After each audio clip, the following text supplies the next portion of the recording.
যারা শুনছেন সবার প্রতি আন্তরিক কৃতজ্ঞতা। চট্টগ্রামবাসী কনফিউজ ছিল, তারা ফরচুন বরিশালকে সাপোর্ট করবে নাকি চিটং কিংসকে। চট্টগ্রামের রিয়েল কিং যদি কাউকে ধরা হয় সেটা তো তামিম ইকবাল খান, তিনি আবার খেলছেন ফরচুন বরিশালের হয়ে। মাঠে নেমেছিল চট্টগ্রামের দুইটা দল, একটা হচ্ছে খান সাহেবের দল বরিশাল, আরেকটা হচ্ছে চট্টগ্রামের লোকাল টিম চট্টগ্রাম কিংস। শেষ পর্যন্ত যেই দলই জয় পেত না কেন সেটাতে অন্তত চিটংবাসীর মন খারাপ হওয়ার কোনো অপশন ছিল না। তামিম ইকবাল খানের ফরচুন বরিশাল জয় পেয়েছে, টানা 2 ম্যাচে জিতেছে, পয়েন্ট টেবিলে 2-এ উঠে এসেছে এবং ইন্টারেস্টিং পার্ট যেটা, তাদের 5ম জয় এনশিওর করেছে অ্যাট এ টাইম। টানা 2 ম্যাচে পরাজিত হয়ে সেই 2 ম্যাচের আগে যে টানা 4 ম্যাচে জয় পেয়েছিল চিটং কিংস, তারা যেন জয় পাওয়াটাই ভুলে গেছে। চট্টগ্রামের লোকাল টিম চট্টগ্রামে এসে ফাম্বলিং করছে, হোঁচট খাচ্ছে, প্রপার ক্রিকেটটা খেলতে পারছে না। ম্যাচটা তখনই শেষ হয়ে গিয়েছিল, তখন 30-32 রানের মধ্যে কিংসের 5টা উইকেট নেই। শেষ পর্যন্ত তারা যে 120+ একটা টার্গেট দিতে পেরেছিল, সেটাই আমার কাছে মনে হয় যে অনেক বড় কিছু ছিল, বিশাল কিছু ছিল। 6 উইকেটের জয়, কনভিন্সিং জয়, এবং এই জয়ের ফলে আমার কাছে মনে হয় চট্টগ্রাম কিংস অনেকটা খাদের কিনারায় পড়ার সম্ভাবনার উপক্রম হয়েছে। বরিশাল যদি এই ম্যাচ হেরে যেত তাহলে বরিশালের নাম্বার অফ ডিফিটস হতো 3টা, তারা কিন্তু 8 পয়েন্টে রিমেইন থাকতো এবং 8 পয়েন্টে থাকার কারণে চাপে পড়তো কিন্তু বরিশাল। সো এই ম্যাচটা আমার কাছে মনে হয় সব দিক থেকে খুব বেশি গুরুত্বপূর্ণ ছিল। দুই দলই এর আগে 6টা ম্যাচ করে খেলেছিল এবং সেই 6 ম্যাচের পরে 7ম ম্যাচে তারা নেমেছে। 7ম ম্যাচে গিয়ে টানা দ্বিতীয় পরাজয়ের স্বাদ পেয়েছে চিটং কিংস এবং ফরচুন বরিশাল এই জয়টার কারণে প্লে অফের এক ধাপ এগিয়ে গেল। পয়েন্ট টেবিল খুব বেশি জমে উঠেছে। কেন জমে উঠেছে আমি যদি বলি, তলানির দিকে রয়েছে ঢাকা, তারা খেলেছে 8টা ম্যাচ, বাকি রয়েছে আরো 4টা ম্যাচ এবং এই 8টা ম্যাচ খেলার ফলশ্রুতিতে তাদের জয় সংখ্যা হচ্ছে 1টা।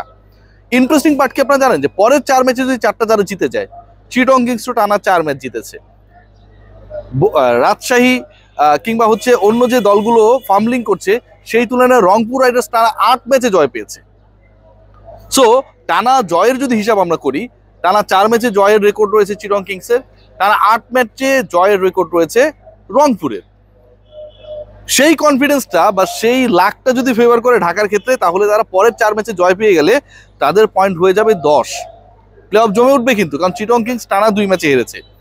এই 2 ম্যাচে হারার কারণে চিটং কিংস এমন একটা প্রেসারে পড়েছে, তারা টপ 3-তে থাকলেও রাজশাহী এবং খুলনা টাইগার্স, এই যে দুটো দল আমরা দেখছি, তারা কিন্তু তুলনামূলকভাবে ঘাড়ে নিঃশ্বাস ফেলছে। রাজশাহীও 7 ম্যাচ খেলেছে, 7 ম্যাচে তাদের 3 জয়।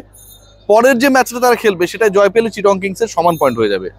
খুলনা টাইগার্স তারা টানা 4 ম্যাচে পরাজিত হয়েছে, ভালো কথা, কিন্তু খেলেছে কিন্তু টোটাল 6 ম্যাচ। এই যে 6টা ম্যাচ তারা খেলেছে, আরো 6 ম্যাচ বাকি রয়েছে, সেখানটায় যদি খুলনা টাইগার্স অন্তত 3টা ম্যাচে জয় পায়, তাদের পয়েন্টও 10 হয়ে যাবে। তো আমার কাছে মনে হয় পয়েন্ট টেবিল জমে উঠেছে।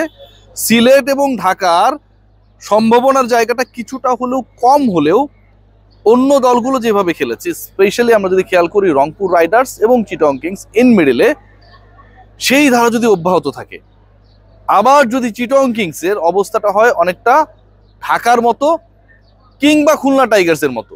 খুলনা প্রথম 2 ম্যাচে জয় পাওয়ার পর টানা 4 ম্যাচে পরাজিত হয়েছে, ঢাকা প্রথম 6 ম্যাচে পরাজিত ছিল, 7ম ম্যাচে জয় পাওয়ার পর 8ম ম্যাচে আবার হেরেছে, হার আর হার।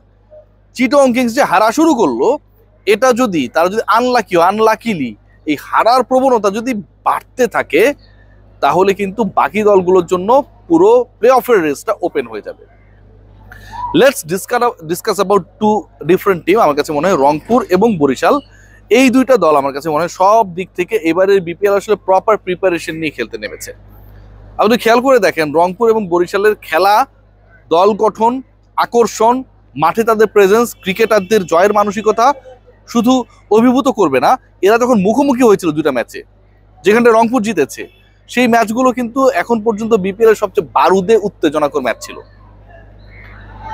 বরিশালে মালিক বলেছেন যে বিপিএল এ আসলে প্রিপারেশন ছাড়াই অনেকে দল নামিয়ে দিচ্ছে, বাস্তবতা।